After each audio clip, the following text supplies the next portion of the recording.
Eu não gritei, não implorei e não briguei como ela esperava. Apenas me calei, observei e deixei que ela avançasse mais um passo, direto para o erro que destruiria a própria vida dela. Valeu demais por estarem aqui. Não esqueçam de deixar o like, se inscrever e dar aquele hype no vídeo para fortalecer o canal. Agora, bora pro vídeo. Todo mundo espera que o homem traído exploda, chore ou faça cena. Eu fiz o oposto. E foi exatamente isso que colocou ela na pior situação da vida dela. Eu descobri a traição numa terça-feira comum, daquelas sem peso nenhum. Nenhum sexto sentido, nenhuma paranoia. Foi pura coincidência. Eu tinha saído mais cedo do trabalho e voltei para casa para pegar uns documentos. Quando cheguei, o carro dela não estava. Normal. Ela vivia dizendo que estava ficando até mais tarde. O problema foi o tablet esquecido em cima do balcão. A tela acendeu sozinha com uma notificação. Uma mensagem curta, direta, íntima demais para qualquer dúvida. Mal posso esperar para te ver de novo. Ontem foi diferente. Eu fiquei parado. Não sentei, nem respirei fundo. Só li o nome do contato. Um colega de trabalho dela. Casado, 2 filhos. Rolei a conversa inteira. Fotos, áudios, planos. Ela falava de mim como se eu fosse um erro antigo, um atraso de vida. Com ele é tudo frio. Você me faz sentir viva. Foi ali que alguma coisa morreu dentro de mim. E, ao mesmo tempo, outra coisa nasceu. Eu não chorei, não fiquei com raiva. Eu fiquei iluminado. Quando ela chegou em casa, horas depois, estava leve, rindo. Beijou meu rosto como se nada tivesse acontecido. Você chegou cedo hoje. Cheguei. Só isso. Nenhuma pergunta, nenhuma acusação. Ela estranhou, eu vi no olhar. Durante o jantar, ela falou sem parar. Trabalho, colegas, planos pro fim de semana. Mentia com uma facilidade assustadora. Em algum momento, disse: Você confia em mim, né? Eu levantei os olhos devagar. Sempre confiei. Aquilo deixou ela confortável, relaxada. Foi o erro dela. Naquela noite, enquanto ela dormia, eu planejei. Tudo estava no meu nome. Conta principal, contrato do apartamento, seguro, aplicações. Eu sempre fui o organizado. Ela sempre foi a emocional. Na manhã seguinte, fui trabalhar como se nada tivesse mudado. Almocei normalmente, sorri para colegas. Por dentro, eu já tinha tomado a decisão que mudaria tudo. Na sexta-feira, executei o primeiro corte. Transferi valores, separei documentos, troquei senhas. Legalmente. Frio, silencioso. Quando ela percebeu, foi tarde demais. Por que meu cartão não passou? Deve ser erro do banco. Você mexeu em alguma coisa? Eu olhei para ela com calma. Não. Mas a partir de hoje, cada um cuida do que é seu. Ela riu, nervosa. Que drama é esse agora? Eu levantei, peguei minha mochila e fui até a porta. Não é drama. É encerramento. Ela ficou em choque. Encerramento do quê? Eu abri a porta, sem olhar para trás. De nós. Atrás de mim, ouvi ela gritar meu nome. Não respondi. O que ela ainda não sabia é que aquele era só o começo. Atualização 1. Eu fiquei fora de casa 3 dias. Não por fraqueza, mas por estratégia. Nesse tempo, ela me ligou 27 vezes. Mandou o áudio chorando, depois irritada, depois doce de novo. O roteiro clássico de quem perde o controle e tenta recuperar no grito. A gente precisa conversar como adultos. Você tá exagerando. Você vai mesmo jogar tudo fora por causa de uma fase? Eu não respondi nenhuma vez. Na quarta-feira à noite, quando voltei ao apartamento para pegar o resto das minhas coisas, encontrei exatamente o que eu esperava. Ela não estava sozinha. O carro dele estava na vaga. Eu respirei fundo, não de raiva, mas de confirmação. Tudo seguia o padrão previsível. Entrei sem fazer barulho. Eles estavam na sala, ela falava alto, nervosa. Ele sempre foi controlador. Tudo no nome dele. Agora me deixou na mão. Então me viu. O silêncio foi imediato. Ele levantou rápido, constrangido. Cara, eu posso explicar. Não precisa, eu respondi. Já entendi tudo. Ela veio na minha direção. Isso não é o que você tá pensando. Eu sorri de canto. É exatamente o que eu pensei. E tá tudo bem. Aquilo desarmou os dois. Ela mudou o tom. Então senta, vamos resolver isso. Não vim resolver nada. Vim buscar o que é meu. Enquanto eu colocava meus documentos numa pasta, ela começou a entrar em pânico. Percebeu que eu não estava ali para discutir. Estava ali para sair de vez. Você não pode fazer isso comigo. Posso. Você vai me deixar sem nada? Não. Você já tinha nada, só não sabia. Foi aí que ela cometeu o erro que mudou tudo. Enquanto eu estava no quarto, ela pegou meu notebook da mesa da sala. Eu ouvi o clique nervoso das teclas. O que você tá fazendo? Eu perguntei, voltando. Ela congelou. Nada. Eu me aproximei devagar. Abre a tela. Ela tentou bloquear. Tarde demais, eu já tinha visto. Tela do banco aberta. Tentativa de transferência recusada. Valor alto. Muito alto. Você tentou tirar dinheiro da minha conta? Ela explodiu. Você me deve. Eu larguei tudo por você. Eu ri, pela primeira vez em dias. Isso agora é crime. O cara tentou intervir. Calma, não precisa chamar polícia. Eu puxei o celular.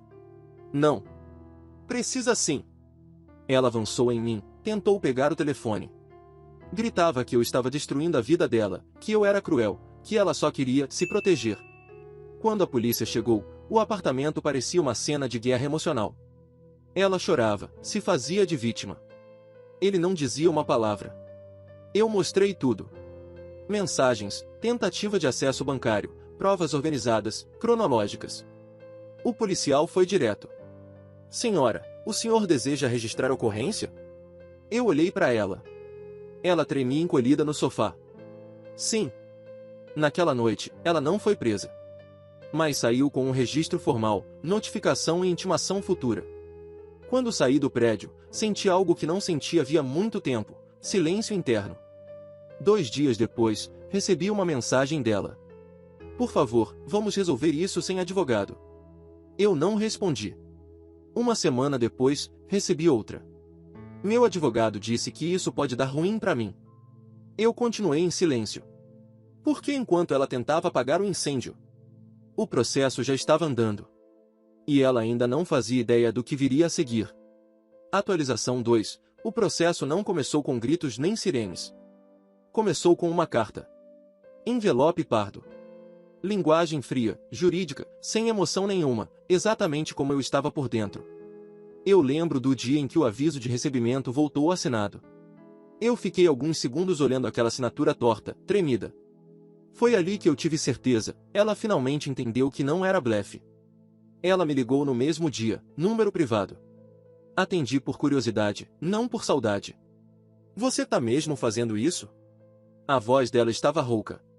Estou. Você sabe que isso vai acabar comigo, né? Você sabia o que estava fazendo quando tentou roubar. Silêncio do outro lado. Eu só queria me proteger. Não. Você queria manter o conforto enquanto me descartava. Ela mudou o tom, ficou agressiva. Você sempre foi frio. Sempre controlou tudo. Por isso você achou que podia meter a mão. Ela desligou. Nos dias seguintes, a narrativa começou a mudar. Amigos em comum pararam de me responder, um colega comentou, meio sem jeito. Ouvi umas coisas estranhas sobre você. Era isso, ela estava tentando virar o jogo. Disse que eu era abusivo, controlador, que eu a deixei sem recursos. Que ela só tentou acessar o dinheiro porque estava desesperada. Só que ela esqueceu de um detalhe fundamental. Eu tinha provas. Mensagens, áudios, prints com data e hora, conversas onde ela falava claramente que se desse errado comigo, ia se garantir financeiramente. Tudo arquivado e organizado. Quando a audiência preliminar foi marcada, o advogado dela tentou um acordo rápido. Restituição parcial, pedido informal de desculpas, tudo para evitar que o caso fosse adiante. Meu advogado foi direto. Meu cliente não tem interesse em acordo neste momento. Ela apareceu na audiência diferente. Mais magra, olheiras profundas, não me olhou nos olhos nenhuma vez. Quando foi questionada sobre a tentativa de transferência, tentou minimizar. Eu achei que tinha direito. O juiz levantou os olhos. Direito baseado em que, senhora? Ela travou. Nós éramos um casal. Isso não cria autorização bancária. A cada pergunta, ela afundava mais, o advogado dela suava. O outro cara? Sumiu. Depois da audiência, ela tentou falar comigo no corredor. Por favor, olha para mim. Eu passei direto. Na semana seguinte, veio a bomba real. A empresa onde ela trabalhava foi notificada. O setor jurídico pediu esclarecimentos. O nome dela agora estava ligado a um processo por tentativa de fraude. Ela foi afastada temporariamente. Temporariamente que, na prática, todo mundo sabe o que significa. Naquela noite, recebi um áudio dela. Longo, sem filtro, sem personagem. Eu perdi tudo. Meus pais sabem. No trabalho ninguém fala comigo. Era para você ter me parado. Essa foi a parte mais reveladora. Ela realmente acreditava que eu ainda tinha alguma responsabilidade emocional por ela. Eu não respondi. 2 dias depois, veio a notificação oficial. Pedido de restituição integral, mais danos. Valor em dólares alto o suficiente para tirar o chão. Ela começou a vender coisas. Primeiro eletrônicos, depois móveis, depois roupas de marca. Cada venda era uma tentativa desesperada de ganhar tempo. Enquanto isso, eu estava em outro apartamento. Outra rotina. Treinando de manhã, trabalhando focado, dormindo bem. O contraste era brutal. Ela ainda tentou uma última cartada. Mandou mensagem dizendo que estava doente, que precisava de ajuda, que tudo tinha saído do controle. Eu li, apaguei, bloqueei. Porque naquele ponto, não era mais sobre traição. Era sobre caráter. E o que vem depois? Já não depende mais de mim. Atualização 3. Eu sempre achei que o pior de uma traição era descobrir. Eu estava errado. O pior é ver a pessoa tentando te tratar como idiota depois de descoberta, como se você ainda fosse parte do truque.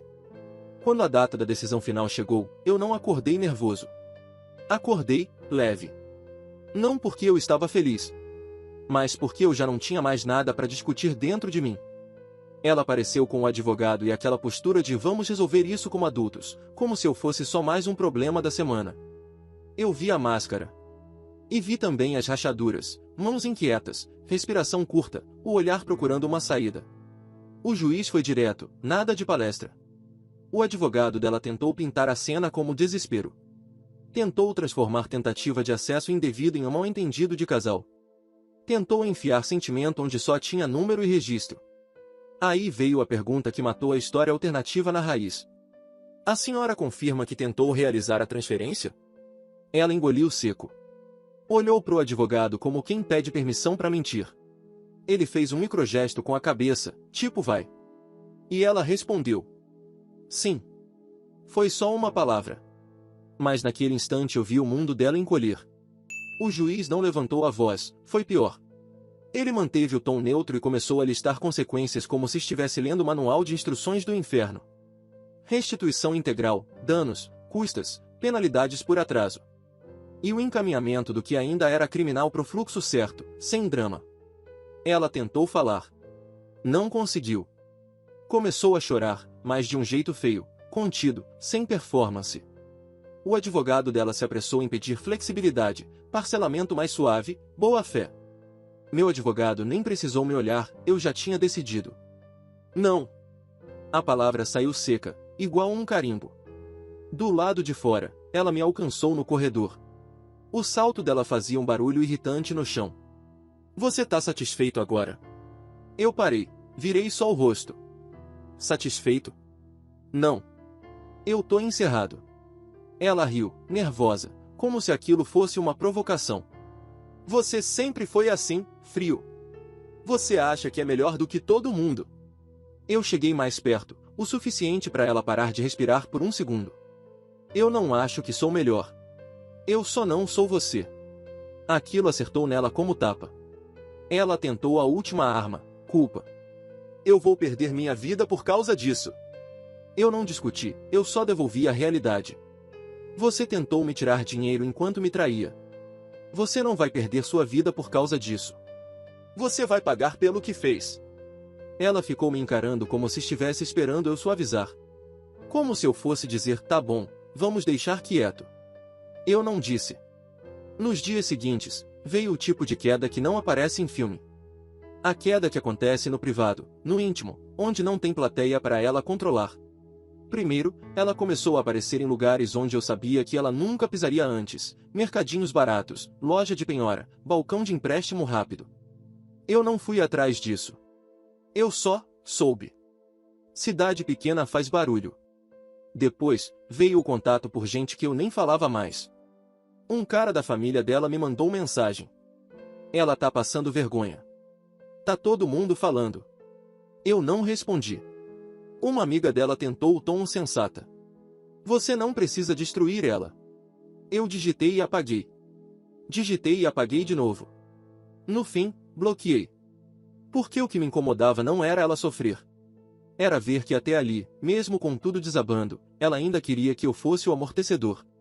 O homem que leva pancada para ela não sentir nada. A virada real veio quando ela fez a pior escolha possível, tentou resolver do jeito que sempre resolveu, no atalho. Ela me mandou uma mensagem simples. Eu consigo pagar uma parte se você aceitar assinar um acordo novo. Eu ignorei. Aí ela mandou outra, mais agressiva. Se você não assinar, eu vou contar coisas sobre você. Eu li e senti só um vazio, sem medo. Minutos depois, meu advogado me ligou. Ela entrou com uma petição alegando coação e controle financeiro. Uma tentativa de reverter narrativa. Eu fechei os olhos e ri baixo. Ela é incapaz de perder com dignidade.